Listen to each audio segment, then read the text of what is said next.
Hola, ¿qué tal? Este es el tercer video de la serie que iniciamos sobre trastornos del neurodesarrollo en este nuevo canal de YouTube titulado Neurodesarrollo y Conducta. Y en esta ocasión les voy a platicar un poco sobre la discapacidad intelectual. Es un trastorno que aparece como el primero referido en este capítulo de los trastornos del neurodesarrollo del DSM-5, y me parece bueno que la Asociación Psiquiátrica Americana lo haya puesto como la primera condición que describe este capítulo, puesto que en otros contextos, por ejemplo eventos académicos, congresos, actividades de educación médica continua, generalmente la discapacidad la dejan en un segundo plano. Es más común e incluso podríamos decir que para muchos médicos les resulta más interesante asistir o incluso ya mismos presentar una ponencia sobre síndrome de Asperger, que incluso se ha puesto de moda, trastorno del espectro autista o incluso el trastorno por déficit de atención con hiperactividad. La discapacidad intelectual es una condición que ha recibido otros nombres. Hace relativamente poco, antes de mayo del 2013, cuando aún era vigente la cuarta versión del Manual Diagnóstico y Estadístico de los Trastornos Mentales, se le conocía como retraso mental. Y ha tenido otros nombres que se han ido desgastando y que han ido adquiriendo matices peyorativos, y por eso la nomenclatura ha tenido que actualizarse y poder rebautizar una condición tratando de liberarla de estos matices que pueden ser incluso ofensivos. Técnicamente el término retraso mental ya no es vigente, ahora se opta por el de discapacidad intelectual, tal como lo menciona el DSM-5, o el trastorno del desarrollo intelectual, que esa es la versión que empieza a manejar la OMS. Actualmente esas dos nomenclaturas son vigentes: discapacidad intelectual o trastorno del desarrollo intelectual. Esta condición resulta particularmente interesante porque el constructo de inteligencia ha variado a través del tiempo. Hace algunos años se puso de moda este tema de las 7 inteligencias. Incluso algunas instituciones educativas empezaron a evaluar a sus alumnos o mantener enfoques basados en estas 7 inteligencias, ¿no? Como si fuera una manera confiable o incluso científicamente avalada para poder entender la inteligencia. En realidad, la mayoría de los psiquiatras entendemos la inteligencia como la capacidad para resolver problemas. Sin embargo, el DSM-5 nos habla de otras capacidades que clasifica dentro de un grupo de funciones mentales consideradas como las funciones intelectuales, ¿no? Y aquí entran otros aspectos de la vida mental, como el razonamiento lógico, la capacidad para pensar en abstracto, obviamente la capacidad para resolver problemas, el aprendizaje académico, ¿no? El aprendizaje por experiencia, y no solamente esto, que es a lo que se llama o se le ha llamado las funciones intelectuales, sino también la capacidad del paciente que tiene esta afección para poderse desenvolver adecuadamente en un entorno familiar, social o laboral. El DSM-5 también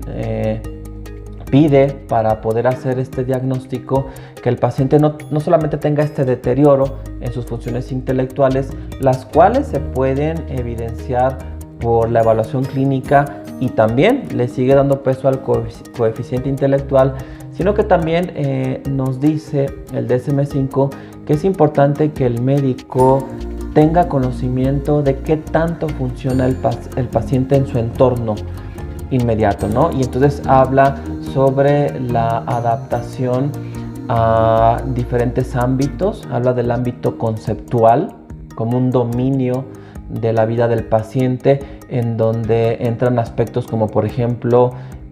hacer una compra, ¿no? Y que te devuelvan el cambio correcto, el poder leer, poder comunicarte a través de la escritura, poder aprender algunas tareas sencillas. También nos habla sobre el dominio práctico, ¿no? Que aquí habla sobre capacidades que vemos que a veces se inician muy lento o a veces no se llegan a dar en pacientes que padecen discapacidad intelectual, como por ejemplo el amarrarse las agujetas de los zapatos, que de hecho este es un indicador que a veces no preguntamos mucho cuando evaluamos niños con trastornos del neurodesarrollo, pero que es muy común también en otras condiciones como el trastorno por déficit de atención con hiperactividad. Como habíamos dicho en los primeros videos, no es raro que los trastornos del neurodesarrollo se presenten en comorbilidad, es decir, que no vengan solamente como un único trastorno o una única condición, sino que suelen venir en paquete, ¿no? Acompañados por otros trastornos. De hecho, es muy frecuente que la discapacidad intelectual venga acompañada de otros problemas del neurodesarrollo, como el trastorno por déficit de atención con hiperactividad. Bueno, entonces dentro de estos dominios tenemos el dominio conceptual, que ya lo explicamos, esta capacidad para aprender de experiencias, poder manejar algunas tareas sencillas, el dominio social, que en este dominio social entra la capacidad del paciente para tener una buena interacción.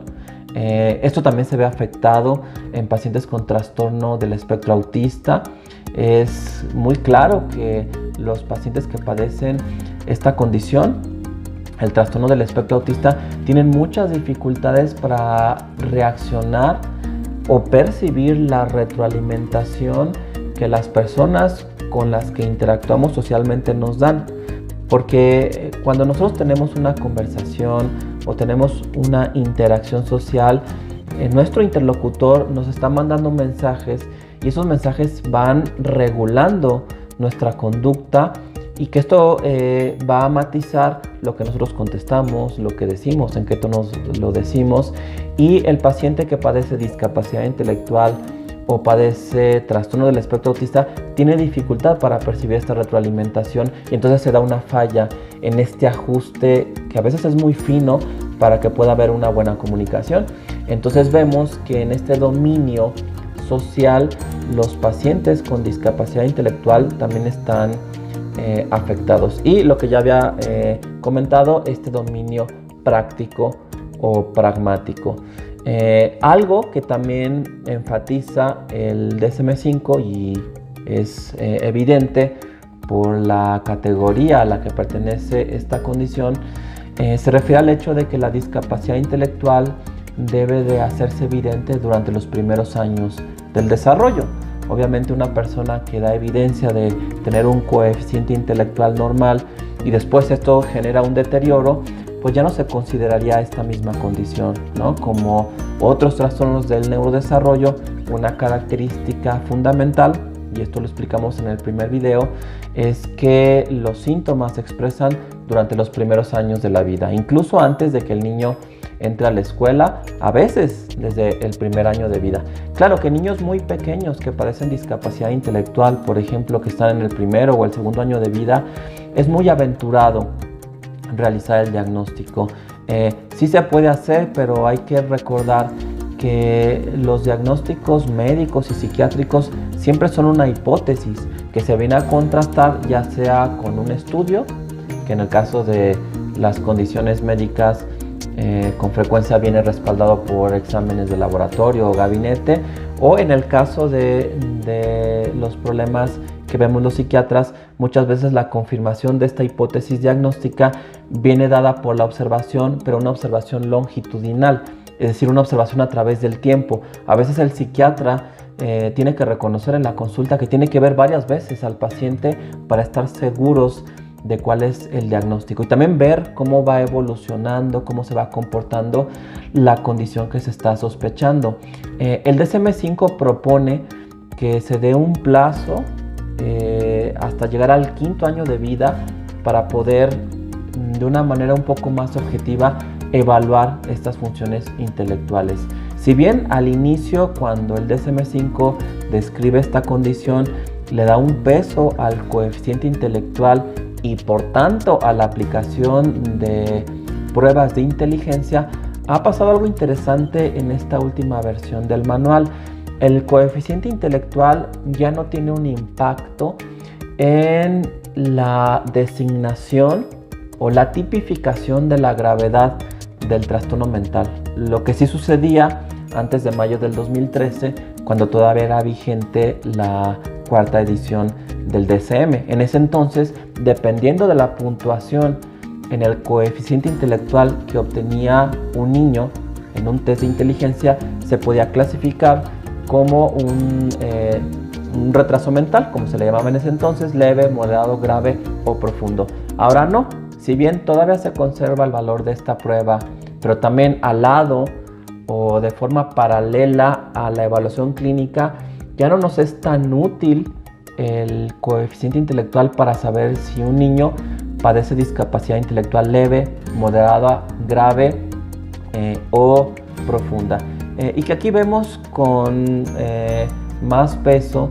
el hecho de que la Asociación Psiquiátrica Americana pues finalmente sigue privilegiando a la clínica, a lo que evalúa el médico en el consultorio, a lo que el médico puede observar del paciente, que a lo que nos dice o la información que nos da una prueba estandarizada. De hecho, en el DSM-4, la versión anterior, se hablaba también del coeficiente intelectual límite. En la actual edición también se menciona, pero queda un poco ambiguo porque nuevamente se sale de la objetividad de establecer rangos numéricos con respecto al coeficiente intelectual. En el DSM-4, una persona podía considerarse que no padecía retraso mental si obtenía una puntuación arriba de 70 en pruebas de inteligencia. Pero sin embargo, si esa puntuación arriba de 70 se encontraba entre 71 y 84 puntos, si bien ya no se consideraba retraso mental o lo que hoy llamaríamos discapacidad intelectual, sí se consideraba esta categoría, el coeficiente intelectual límite o limítrofe. Ahora es un poco más ambiguo porque aunque esta categoría se sigue manteniendo en el DSM-5, en el capítulo de otros problemas que pueden ser objeto de atención clínica, ya no nos habla de esos rangos numéricos. Entonces ahora sería más clínico el diagnóstico también de esta condición que queda en esa línea entre la capacidad intelectual normal y la capacidad intelectual deficiente. De todos modos pues es evidente que muchos clínicos continúan apoyándose en las pruebas de inteligencia y también otras pruebas de psicodiagnóstico, y está bien. A muchos padres les da seguridad saber que existe esa prueba, y algo que sí recomienda la Asociación Psiquiátrica Americana es que se pueda dar un seguimiento al coeficiente intelectual, porque no descarta la posibilidad de que el coeficiente intelectual pueda tener un movimiento. Es decir, que un paciente que a lo mejor hoy, digamos un niño de 6 años, de acuerdo a la clínica o aún yéndonos a la manera en cómo se hacía, de acuerdo a lo que nos dice el DSM-4, tenga un retraso mental o una discapacidad intelectual moderada, pueda avanzar hacia una condición leve o hacia una condición límite. Y esto puede ser porque hay un traslape entre lo que se ha llamado las funciones ejecutivas con las funciones intelectuales. A veces son las mismas, de manera que pudiera ser que un paciente que padece discapacidad intelectual y también padece TDAH y el tratamiento del TDAH resulta exitoso, pudiera ser que al hacer una prueba de inteligencia, ya habiéndose controlado el TDAH, tenga una mejor puntuación que una puntuación anterior cuando no se había controlado. De hecho, generalmente cuando yo evalúo pacientes y hago el diagnóstico de discapacidad intelectual con TDAH, prefiero primero tratar el TDAH, ver qué tanto se desinfla un poco la discapacidad intelectual, pero una vez que el TDAH está controlado, ya entonces me siento un poco más seguro o más cómodo de solicitar una prueba de inteligencia, sabiendo que el TDAH ya es una condición controlada y que entonces lo que nos refleje esa prueba psicológica no va a ser la distracción del niño o la falta de cooperación por su hiperactividad. Este es un libro que les quiero recomendar, es de un autor mexicano, una autoridad nacional en discapacidad intelectual, es el doctor Gregorio Katz, y está editado por McGraw-Hill. Es una obra que vale la pena ser revisada tanto por profesionales de la salud como incluso por padres de familia o cualquier interesado en el tema de la discapacidad intelectual. Hay una obra más enfocada en papás que se titula Los padres que deseaban concebir un príncipe y tuvieron una cenicienta. Es un cuento donde nos habla de un matrimonio que deciden tener un hijo y esta dificultad o esta crisis por la que pasan cuando descubren que el niño tiene discapacidad intelectual, que muchas veces cuando los padres reciben la noticia de que un hijo padece discapacidad intelectual se sienten como un náufrago en una isla desierta, y lo cierto es que son muchas las familias en donde existe esta preocupación por el hecho de que un hijo padezca o existe la sospecha de un trastorno del neurodesarrollo. Esta obra, en mi opinión, puede ayudar mucho a aclarar algunas cosas y también a entender la sensación de malestar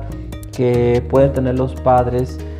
ante estas expectativas no cubiertas y que pueden aminorar también sentimientos de culpa u otro tipo de dificultades psicológicas que pueden estar enfrentando los papás y que los llevan a una postura de bajo funcionamiento en cuanto a su parentalidad.